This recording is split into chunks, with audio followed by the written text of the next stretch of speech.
ফরেক্স শব্দটা তো আমরা অনেকেই শুনেছি তাই না? কিন্তু জিনিসটা আসলে কি তা নিয়ে হয়তো অনেকেরই পরিষ্কার ধারণা নেই।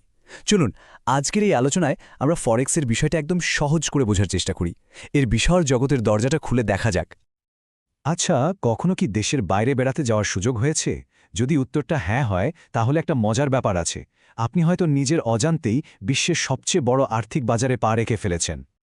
একটু মনে করার চেষ্টা করুন তো, এয়ারপোর্টে নেমে কি করতে হয়? হ্যাঁ, সোজা কারেন্সি এক্সচেঞ্জ বুথে যেতে হয়, তাই না? সেখানে নিজের দেশে টাকা দিয়ে যে দেশে যাওয়া হচ্ছে সেই দেশের মুদ্রা কিনে নিতে হয়। ওই যে বুথের স্ক্রিনে দেখবেন বিভিন্ন দেশের মুদ্রার পাশে একটা রেট লেখা থাকে, ওটাকেই বলে এক্সচেঞ্জ রেট। মানে সহজ কথায় এক মুদ্রার বদলে অন্য মুদ্রা কতটা পাওয়া যাবে সেটারই একটা হিসাব। দুটো মুদ্রার আপেক্ষিক দাম আর কে। আর মজার ব্যাপার হলো, যেই মুহূর্তে এই টাকার আদল বদলটা করা হলো, ব্যাস তখনই ফরেক্স মার্কেটে অংশ নেওয়া হয়ে গেল। হ্যাঁ, এতটাই সহজ। ওকে, তো এয়ারপোর্টের উদাহরণটা তো বোঝা গেল। এবার চলুন ব্যক্তিগত অভিজ্ঞতা থেকে বেরিয়ে একটু বড় পরিসরে দেখি ফরেক্স মার্কেট আসলে কি, আর কেনই বা একে বলা হয় বিশ্বের সবচেয়ে বড় বাজার। প্রাতিষ্ঠানিকভাবে বলতে গেলে ফরেন এক্সচেঞ্জ বা ফরেক্স মার্কেট হলো একটা গ্লোবাল মার্কেট। মানে এর কোনো নির্দিষ্ট ঠিকানা বা বিল্ডিং নেই। এটা একটা বিকেন্দ্রীভূত মানে ডিসেন্ট্রালাইজড সিস্টেম, যেখানে সারা দুনিয়ার কারেন্সি কেনাবেচা হয়। এই স্লাইডটা কিন্তু বেশ ইন্টারেস্টিং। দেখুন কারা কারা আছে এখানে। সেন্ট্রাল ব্যাংক, বড় বড় আর্থিক প্রতিষ্ঠান, কর্পোরেশন, হেজ ফান্ড, আর হ্যাঁ, আমাদের মতো সাধারণ স্বতন্ত্র ট্রেডাররাও।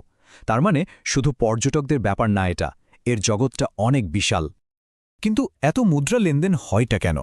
আসল কারণটা শুনলে কিন্তু অবাক হতে হয়। প্রায় ৯৬% লেনদেনই হয় স্পেকুলেশন বা লাভের আশায়। মানে ট্রেডাররা ভবিষ্যতে দাম বাড়বে এই আশায় মুদ্রা কেনেন, যাতে পরে বেশি দামে বেচে লাভ করা যায়। আর মাত্র ৪% লেনদেন হয় আসল প্রয়োজনে, যেমন ধরুন ব্যবসা বাণিজ্য বা বেড়াতে যাওয়ার জন্য। তো আমরা বলছি এটা বিশাল, অনেক বড়, কিন্তু ঠিক কতটা বড়? চলুন বিশ্বের অন্যান্য বড় বাজারের সাথে এর একটা তুলনা করে দেখা যাক। নিউ ইয়র্ক স্টক এক্সচেঞ্জ বা NYSE এর নাম তো সবাই শুনেছি তাই না? বিশ্বের অন্যতম বড় স্টক মার্কেট। সেখানে প্রতিদিন গড়ে প্রায় $20 বিলিয়ন লেনদেন হয়। অনেক বড় একটা অ্যামাউন্ট, তাই তো? এবার আসল খেলাটা দেখুন। NYSE এর 20 বিলিয়নের পাশে ফরেক্স মার্কেটের দৈনিক লেনদেন $7.5 ট্রিলিয়ন। এই স্লাইডটা দেখলেই ব্যাপারটা পরিষ্কার হয়ে যায়। NYSE-কে এর পাশে একদম বামনের মতো লাগছে।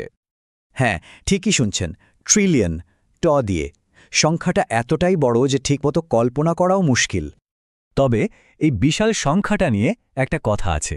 চলুন এবার একটু বাস্তবতার দিকে তাকাই। বিশেষ করে যারা স্বতন্ত্র ট্রেডার, তাদের জন্য ব্যাপারটা কেমন?